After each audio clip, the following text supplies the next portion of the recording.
वैज्ञानिकों ने पृथ्वी से बेहतर नए ग्रह खोज लिए हैं। दोस्तों, हमारा प्लेनेट इकलौती ऐसी शानदार जगह है जहां 5,000 से ज्यादा बाकी के प्लैनेट्स के उलट जिंदगी पनपती है। लेकिन क्या आपके दिमाग में अनंत तक फैले ब्रह्मांड में इससे भी गजब की जगह देखने का ख्याल आया है? सच मानिए, वहाँ कैंडी वाली दुनिया, हीरे की दुनिया और ऐसी न जाने कितनी अविश्वसनीय जगह मौजूद हैं बॉस। तो अपने सफेद सूट पहनकर तैयार हो जाइए, क्योंकि आज की वीडियो खोजे गए ऐसे नए ग्रहों की यात्रा के नाम है जो इतने अविश्वसनीय हैं कि उनके सामने सारे लॉजिक्स फेल होते नजर आते हैं।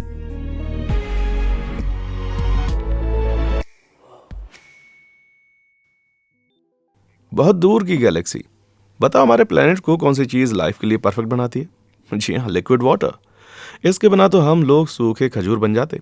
बहुत से प्लैनेट्स एक तारे के चक्कर लगाते हैं, हमारा वाला तारा सूरज है। लेकिन एक प्लैनेट पर लिक्विड वाटर सिर्फ तभी होगा जब वो अपने तारे से एक निश्चित दूरी पर हो। निहायती करीब होने पर वो गर्मी से एवापोरेट हो जाएगा, वहीं ज्यादा दूरी होने पर वो जम जाएगा। हालांकि इन दोनों चरम सीमाओं के बीच एक सेफ स्पॉट होता है जिसे हैबिटेबल जोन कहते हैं। और क्योंकि तारों की इंटेंसिटी में बेशुमार फर्क होता है, इसलिए हर हैबिटेबल जोन का डिस्टेंस सभी सिस्टम्स में अलग अलग होता है। समझे? एक ऐसा ही प्लैनेट जो उस सेफ स्पॉट पर लैंड हुआ है वो है K2-18b। अब आप जानते होंगे कि हम उनकी फोटो लेने के लिए इन प्लैनेट्स के इतने करीब नहीं जा सकते। इनकी लगभग सभी मौजूदा तस्वीरें प्राप्त हुए डेटा की मदद से तैयार की जाती हैं। खैर, ये एक्सोप्लैनेट मतलब कि हमारे सौर मंडल के बाहर एक तारे के इर्द गिर्द घूमने वाले इस प्लैनेट को 2015 में नासा ने खोजा था। कहते हैं कि ये पृथ्वी के आकार के दोगुने से ज्यादा है और ये पहला प्लैनेट है जिसके एटमॉस्फेयर में वाटर वेपर खोजा गया। इसका मतलब है कि K2-18b ह्यूमन लाइफ को सपोर्ट करता है। बहुत बढ़िया। फिर हम किसका इंतजार कर रहे हैं? चलिए पता लगाते हैं। तो मसला ये है कि K2-18b लियो तारामंडल के चक्कर लगाता है जो कि पृथ्वी से 124 लाइट ईयर्स दूर है। आसान भाषा में समझते हैं, लाइट एक सेकंड में 1,86,000 मील की यात्रा करती है और एक लाइट ईयर माने उस एक साल में कितनी दूरी तय की है।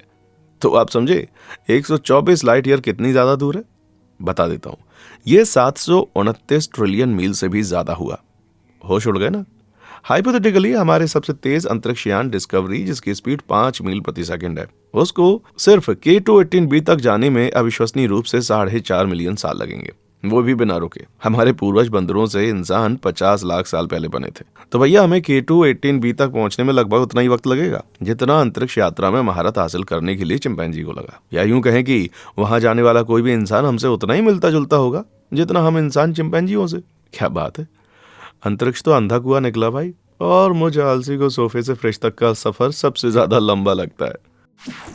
बहुत दूर का दूसरा घर। आपने देखा है कि प्लैनेट कितने दूर हो सकते हैं, तो आप सोच रहे होंगे भैया फिर हम उनको ढूंढते कैसे, है ना? सुनिए, ट्रांजिट मेथड से।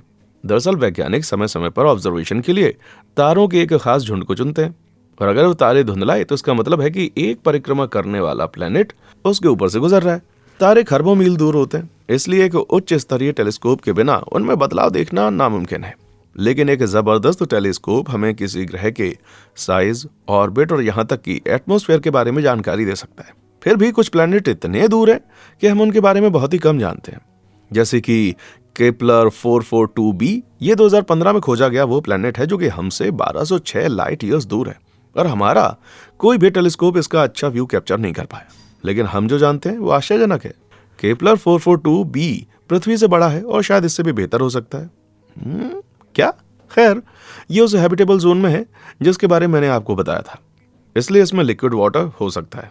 बस इतना ही नहीं, इसकी चट्टानी होने की भी खास संभावना है, माने ये पृथ्वी जैसा दिख सकता है। ये भी सुनो, इसका सूर्य हमारे सूर्य से लगभग 40% छोटा है, माने ये बहुत ही धीमी गति से चलता है।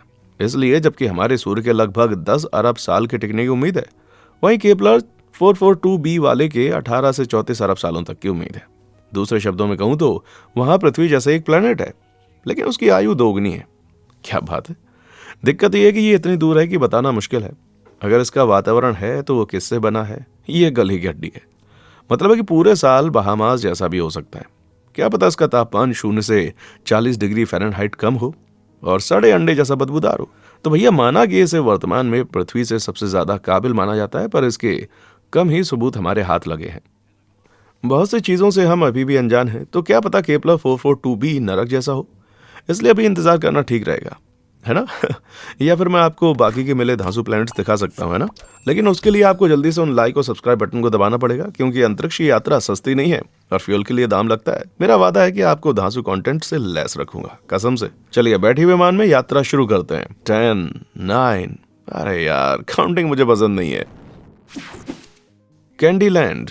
आपने देखा कि पृथ्वी जैसा दूसरा ग्रह खोजना अभी नामुमकिन सा काम है, लेकिन उसकी जरूरत क्या है? वहाँ ऐसे बहुत धांसू दूसरे प्लैनेट्स हैं जहां मैं रहना चाहूंगा। जैसे 2017 में वैज्ञानिकों ने वास्प 107b की खोज की, जिसे उन्होंने लार टपकाने वाले कैंडी प्लैनेट का नाम दिया, क्योंकि जीभ लपलपाई ना, है ना?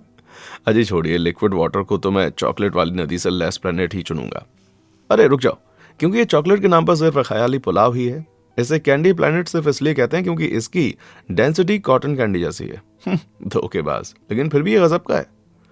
जुपिटर जितना बड़ा होने के बावजूद वास्प 107b उसके मास का 10वां हिस्सा है, जो इसे बड़े साइज के बावजूद निहायती हल्का बनाता है। इनफैक्ट इसके कुल मास का 85% से ज्यादा सिर्फ गैस है। इससे ही चौंक गए तो जरा सुनिए, जुपिटर भी लगभग पूरी तरह से गैस से बना है, तो फिर कैंडीलैंड इतना हल्का कैसे है? खैर, इसका संबंध इसके कोर से है। जुपिटर में एक ठोस कोर है जो पृथ्वी के मास का 25 गुना है। माने ये भारी मात्रा में ग्रेविटेशनल फोर्स पैदा करता है। आपको बता दूं, जितना ज्यादा मास उतनी ज्यादा ग्रेविटेशनल फोर्स। ये फोर्स जुपिटर के वायुमंडल में गैसों को खींचता है, जो ग्रह का ज्यादातर हिस्सा बनते हैं। वैज्ञानिक सोचते थे कि ऐसा करने के लिए किसी ग्रह के कोर का मास पृथ्वी के मास से कम 10 गुना ज्यादा होना चाहिए। तभी वास्प 107b की एंट्री हुई। वास्प 107b का कोर पृथ्वी के मास का केवल 4 गुना है, इसलिए इसे जुपिटर के मुकाबले में बहुत ही कम फोर्स पैदा करके गैस इकट्ठी करनी चाहिए थी। पर फिर भी दोनों प्लैनेट एक ही आकार के हैं, तो ये संभव कैसे है? खैर, वैज्ञानिक मानते हैं कि ये ओरिजिनली अपने तारे से बहुत दूर बना होगा, जहां तापमान ठंडा होता है। ठंडे तापमान में गैस तेजी से जमा होती है, इसलिए धीरे धीरे वास्प 107b अपने कोर के कम मास के बावजूद बढ़ता चला गया। फिर किसी पॉइंट पर इसके करीबी प्लैनेट ने इसके ऑर्बिट में इंटरफेयर करके इसे पास के उस तारे के करीब भेजा होगा जहां ये आज है। हालांकि अभी के लिए बस एक थ्योरी है। चलो बढ़िया है, लेकिन मुझे वोंका वर्ल्ड वाला प्लैनेट ही चाहिए होगा। लाइट खाने वाला प्लैनेट। यार, ब्रह्मांड में ऐसे घूमकर मुझे भूख लग रही है, और मजेदार बात यह है कि एक ऐसा प्लैनेट भी है जो कि मेरे जैसे ही भुक्कड़ है। बस पैक्ड खाने को धड़ाधड़ निगलने के बजाय वास्प 12b अपने एटमॉस्फेयर में एंटर करने वाली लाइट का पूरा 94% निगल जाता है। ये लाइट खाता है? बिल्कुल। दरअसल इसे 2008 में खोजा गया, और ये एक हॉट जुपिटर है। ये नाम उस विशाल गैसीय प्लैनेट को मिलता है जो अपने पेरेंट स्टार के बहुत ही करीब घूमता है। इनफैक्ट ये इतना करीब घूमता है कि स्टार का ग्रेविटेशनल फोर्स इस प्लैनेट को अंडे की शेप में बदल रहा है। क्या कहा? सच कह रहा हूं। इस स्टार प्लैनेट को इतनी तीव्रता से खींच रहा है कि वो सच में स्ट्रेच होता जा रहा है। इससे वास्प 12b का तापमान काफी ज्यादा हाई हो जाता है, या सीधे कहूं तो 2593 डिग्री सेल्सियस। ज्यादातर हॉट जुपिटर 40% लाइट को रिफ्लेक्ट करते हैं, लेकिन वास्प 12b इतना गर्म है कि इसके वायुमंडल के हाइड्रोजन मॉलिक्यूल्स एटॉमिक हाइड्रोजन में टूट जाते हैं। बाप रे! ये वो ईंधन है जो कि तारे को जलाता है, जिससे वास्प 12b का वातावरण प्लैनेट जैसा कम और छोटे तारे जैसा ज्यादा बन जाता है। वैज्ञानिकों का मानना है कि इस अजीब से रिएक्शन की वजह से प्रैक्टिकली इसके सतह से कोई लाइट रिफ्लेक्ट नहीं होती है। माना लाइट रिफ्लेक्ट नहीं होती, पर इस प्लैनेट के सतह पर अविश्वसनीय गर्मी का मतलब है कि एक भयानक पिघलती हुई लाल चमक पैदा करता है। और तो इस गर्मी की इतनी तीव्रता है कि ये ग्रह के गैसीय वातावरण को उबाल कर इसे अंतरिक्ष में फैलने के लिए मजबूर कर रही है। बाप रे! और लो, गट को भर भर के लाइट मियाँ। वो कहते हैं ना, जैसी करनी वैसी भरनी। Sign of the tides. याद है मैंने कहा था कि सभी सिस्टम में हैबिटेबल जोन्स अलग अलग होते हैं। खैर, 2007 में वैज्ञानिकों ने ग्लीस 581c नाम वाले एक ऐसे प्लैनेट को खोजा जो अपने करीबी स्टार से सिर्फ 6.8 मिलियन मील दूर होने के बावजूद रहने योग्य माना गया। भाई, आपको जितना भी दूर लगे, लेकिन फिर भी हमारी सूर्य से 93 मिलियन मील की दूरी से बहुत करीब है। असली मसला ये नहीं है। ग्लिसे 581c टाइडली लॉक्ड है, मतलब ये बिल्कुल घूमता नहीं है। इसका एक साइड हमेशा अपने स्टार की ओर होता है, जबकि दूसरा दूर की ओर। इसलिए अगर आप इसके अंदर की ओर मुंह करके खड़े हों तो इसकी चिलचिलाती गर्मी आपको मिनटों में पिघला देगी। बाप रे! और उसका बाहरी हिस्सा इतना ठंडा कि आप कुछ ही सेकंड में बर्फ का गोला बन जाएंगे। लेकिन इसके ठीक बीच में जमीन की एक पट्टी है जो कि ना तो बहुत ही गर्म है और ना बहुत ठंडी। यही वो जगह है जो कि जीने के लिए एकदम परफेक्ट है। ये भी सही है यार। इस अनोखी खोज ने वैज्ञानिकों को आश्चर्यचकित कर दिया। क्या उस पट्टी में कोई उल्लेखनीय वस्तु मौजूद हो सकती है? क्या पता वहां एक नई सभ्यता डेरा जमाए हुए हो। इसीलिए 2008 में उन्होंने एक रेडियो ट्रांसमिशन भेजा, लेकिन क्योंकि ग्लीस 581c 20 लाइट ईयर्स या 118 ट्रिलियन मील दूर है, तो इसलिए 2029 से पहले इसके पहुंचने की उम्मीद नहीं है। क्या पता तब तक मैं जिंदा रहूं या नहीं। याद करो 2008 में हम सभी ट्वेलाइट के दीवाने थे, ये टी शर्ट्स पहनते थे, है ना। दैट तेरेगी। अगर मैं ग्लीस 581c पर रहता और मुझे ये मैसेज मिलता ना, तो मैं तो सीन करके छोड़ देता भाई। आग बरसाता गोला। जन्मदिन साल का मेरा पसंदीदा दिन होता है। काश ऐसा दिन हर रोज आता, क्योंकि गिफ्ट्स के लिए 365 दिन इंतजार करके मैं ऊब जाता हूँ। लेकिन अगर मैं 2020 में खोजे गए एक्सोप्लैनेट टॉय 849b पर रहता, तो मुझे इतना इंतजार ना करना पड़ता। ये अपने मेजबान तारीख की पूरी परिक्रमा, जिसमें पृथ्वी पर 1 साल लगता है, मात्र 18 घंटों में पूरी करता है। वाह यार, ये दांसू लगता है ना। बिल्कुल नहीं, इतना छोटा सा एक साल खाला जी का घर नहीं है, समझे। ऐसा इसलिए कर पाता है क्योंकि ये अपने पेरेंट स्टार के बहुत ज्यादा करीब मंडराता है। इतना करीब कि इसकी सतह का तापमान 1500 डिग्री सेल्सियस तक पहुंच जाता है। तो हाँ, बहुत जन्मदिन तो आएंगे, पर मोमबत्तियां आपको बनाना पड़ेंगी, और यही एकमात्र खतरा नहीं है, ये बहुत ही ज्यादा बड़ा खतरा है। पृथ्वी से 3 गुना से ज्यादा बड़े आकार वाले ग्रह की ग्रेविटेशनल फोर्स निहायती ज्यादा गैस को भी निमंत्रण देगी। लेकिन सूर्य इतना करीब है कि उसके तेज रेडिएशन से सब कुछ छीन लिया है, जिससे टॉय 849b में प्रैक्टिकली कोई भी एटमॉस्फेयर नहीं बचा। जो बचा है वो एक है बड़ा चट्टानी नर्क जैसा कोर। तो तकनीकी रूप से ही अब तक खोजा गया सबसे बड़ा चट्टानी ग्रह, लेकिन ये हमेशा से ऐसा नहीं था। ये तो यार चीटिंग हुई ना। और इसे स्वर्ण पदक देने के लिए वहां जाकर मैं फ्राई बिल्कुल नहीं होना चाहता। स्पाइरल वाला सितारा। हमारे सोलर सिस्टम में सभी प्लैनेट सूरज की परिक्रमा करते हैं, लेकिन हमारी गैलेक्सी के सभी प्लैनेट ऐसा नहीं करते, क्योंकि 800 लाइट ईयर्स से ज्यादा दूर कोई 5 सिस्टम की कहानी अलग ही है। ये 1-2 नहीं बल्कि 3 तारों से बना है, जो कि एक दूसरे की परिक्रमा कर रहे हैं। सुनिए, 5A और 5B दोनों 29 साल में एक दूसरे की परिक्रमा करते हैं, और 5C हर 400 साल में बहुत बड़ी ऑर्बिट में A और B दोनों के साथ बंधा होता है। बहुत बढ़िया है ना। इतने से कंफ्यूज मत होना, क्योंकि सैटर्न के लगभग आधे आकार के कोई 5AB नाम के एक एक्सोप्लैनेट की 2021 में पुष्टि हुई थी, और ये हर 5 दिनों में तारे 5A की परिक्रमा करता है। अरे यार, मतलब कि अगर आप कोई 5AB पर खड़े होकर ऊपर देखें तो आपको आकाश में 3 सूरज नजर आएंगे। बहुत बढ़िया है ना। अभी और भी है, कोई 5AB की ऑर्बिट भी अनियमित है, मतलब प्लैनेट घूमते धूल के बड़े बादलों से बनते हैं, जो फिर टकराकर एक साथ चिपककर किसी स्टार के ग्रेविटेशनल फोर्स से इकट्ठे हो जाते हैं। जैसे जैसे वो गोल गोल घूमते हैं, वे तारे के चारों ओर एक ऑर्बिट बनाते हैं, जिस पर आप प्लैनेट के बने रहने की उम्मीद करेंगे, है ना। मेरा मतलब है, अगर सब सही है तो फिर रास्ता क्यों बदलना। खैर, कोई 5AB में बदलाव हुआ, ये लगभग 50 डिग्री अंदर की ओर तिरछा हुआ है।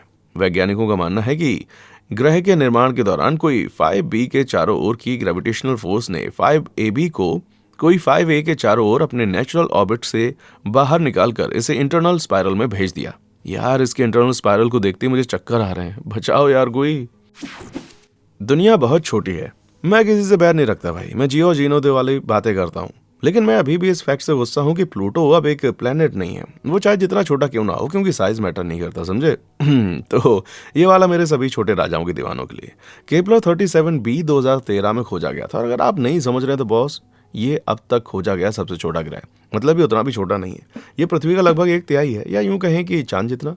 तो ब्रह्मांड के सबसे छोटे ग्रह पर जीवन कैसा होगा, बहुत ही दुखद।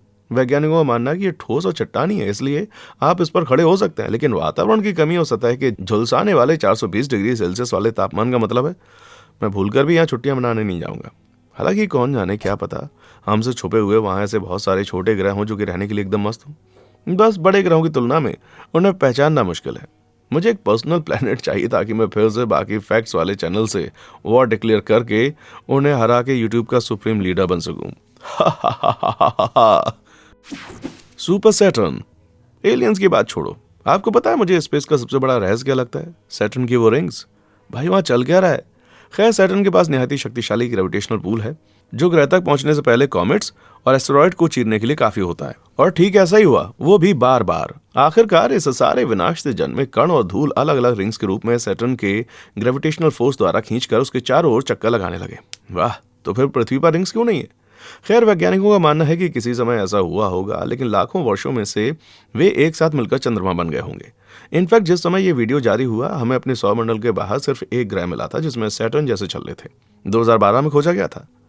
J1407b नाम का ये आकर्षक ग्रह लगभग 434 लाइट ईयर्स दूर सेंटोरस तारामंडल का एक ग्रह है जिसके सामने सैटर्न की रिंग्स चीरियों के कटोरे जैसी लगती हैं। आश्चर्यजनक रूप से 56 मिलियन मील चौड़े व सैटर्न से 640 गुना बड़े हैं। मतलब कि अगर J1407b ने सैटर्न की जगह ले ली तो हम ना सिर्फ पृथ्वी से इन छलनों को देख पाएंगे बल्कि वे पूरे आकाश को भी घेर लेंगे। वाह! लेकिन हमारे दोस्त J14 के पास शायद ये ठाठ हमेशा नहीं रहेंगे। वो सिर्फ 16 मिलियन साल पुराना है, जो एक ग्रह कहलाने के लिए बहुत ही छोटा हुआ। इसलिए समय के साथ ये रिंग्स शायद सैटर्न की तरह लंबे समय तक बने रहने के बजाय चंद्रमा में बदल जाएंगे। बेचारा बदकिस्मत। मतलब कि हमारे सौर मंडल में असली लॉर्ड ऑफ रिंग्स सैटर्न ही है भाई। जमा देने वाली गर्मी। आपने देखा होगा कि इनमें से ज्यादातर ग्रह गर्म होते हैं। ऐसा इसलिए है, ट्रांजिट मेथड्स मतलब कि ग्रहों को खोजने का वो तरीका उन ग्रहों के लिए परफेक्ट है जो कि अपने सूर्य के करीब घूमते हैं, मतलब जिनके तारे हम देख सकें और जिनके हमारे ऑब्जर्वेशन पॉइंट के बीच से फिसलने की संभावना कम हो। लेकिन 2004 में वैज्ञानिकों ने सिंह तारामंडल में सिर्फ 33 लाइट ईयर्स दूर एक जमे हुए ग्रह की खोज की, जिसे ग्लीस 436b कहा जाता है। लेकिन ये कोई आम सा पुराना जमा हुआ बर्फ का गोला नहीं है। वैज्ञानिक ये जानकर हैरान रह गए कि इसकी सतह का तापमान 430 डिग्री सेल्सियस तक होता है। गर्म बर्फ? क्या ये कोई मजाक है? बर्फ मात्र 0 डिग्री सेल्सियस से कहीं ज्यादा गर्म हो जाए तो पिघल जाती है। तो ये कैसे मुमकिन है? ये सिर्फ पृथ्वी और हमारे वायुमंडल के लिए अप्लाई होता है, लेकिन सभी ग्रह अलग अलग नियमों से चलते हैं। दरअसल ग्लीस 436b का वातावरण ग्रह पर अत्यधिक दबाव डालता है। इसके कारण लिक्विड वाटर बर्फ के समान सिकुड़ जाता है और उससे कई ज्यादा घना भी। सीधे कहूं तो इतना घना कि ये हीट रेजिस्टेंस बन जाता है, जो हम सोचते थे कि नामुमकिन होता है। इससे पता चलता है कि कुछ ग्रह कितने गजब के हैं। लेकिन मैं ग्लीस 436b पर इग्लू घर बनाने की जल्दबाजी बिल्कुल भी नहीं करने वाला भाई। Diamond planet. हम सब जानते हैं कि हीरे कितने प्रतिशत और कितने प्रतिष्ठित और कितने महंगे होते हैं, लेकिन क्या आप जानते हैं कि 2004 में वैज्ञानिकों ने सिर्फ 40 लाइट ईयर्स दूर 55 कैंक्री ई नाम का एक ग्रह खोजा, जिसे वो ओरिजिनली मानते थे कि ये बहुमूल्य रत्नों से बना हो सकता है। अरे भाई, एलियन ने इतना चमकदार हीरा कहां से लाया? जी कहीं से नहीं। 55 कैंक्री ई का निर्माण प्राकृतिक रूप से हुआ। कमाल है। अफसोस की बात है कि ये असल में जोहरियों के किसी काम का नहीं है। मूल रूप से ये माना जाता था कि 55 कैंक्री जिस तारे की परिक्रमा डायमंड ग्रह करता है उसमें बड़ी मात्रा में कार्बन होता है, इसलिए संभव है कि 55 कैंक्री ई अपने तारे के जैसी ही घूमते हुए अंतरिक्ष की धूल से बना है। मतलब कि इसमें भी बहुत अधिक कार्बन है। अब पृथ्वी पर कार्बन एटम्स जिन्हें उच्च ताप और दबाव में रखा जाता है, एक साथ जोड़कर हीरे में तब्दील हो जाते हैं। 55 कैंक्री ई ऐसे ही उच्च दबाव और तापमान के अधीन है, क्योंकि ये अपने मेजबान तारे के बहुत ही करीब है। इसलिए सिद्धांत दिया गया कि इन स्थितियों के कारण ग्रह की सतह पर हीरे बनेंगे। समझ आया? बढ़िया। हालांकि 2013 में आगे के परीक्षण किए गए, जिससे डायमंड ग्रह के प्रस्ताव में गलत अनुमान सामने आए। यह पता चला है कि मेजबान तारे का कार्बन लेवल असल में उतना नहीं है जितना हमने पहले सोचा था। हद है यार। इसका मतलब ये नहीं है कि ये ग्रह के लिए भी वैसा ही है, लेकिन अब हमारा सबूत झूठा पड़ गया है।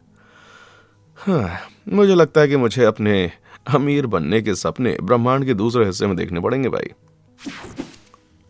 रूबी रैन। खुशकिस्मती से मुझे उस नए अमीर कोने को खोजने के लिए ज्यादा मशक्कत नहीं करनी पड़ी। सच कहूं तो असल में वो अभी भी लगभग 1000 लाइट ईयर्स दूर है, पर उम्मीद पर तो दुनिया कायम ही है। 2008 में वैज्ञानिकों ने सिग्नस तारामंडल में एक ग्रह की खोज की, जिसे उन्होंने हैट P7b नाम दिया। ये पूरा टाइडली लॉक है और अपने तौर के अविश्वसनीय रूप से करीब परिक्रमा करता है, जिसके चलते ये सबसे अजीब वातावरण में से एक बन जाता है।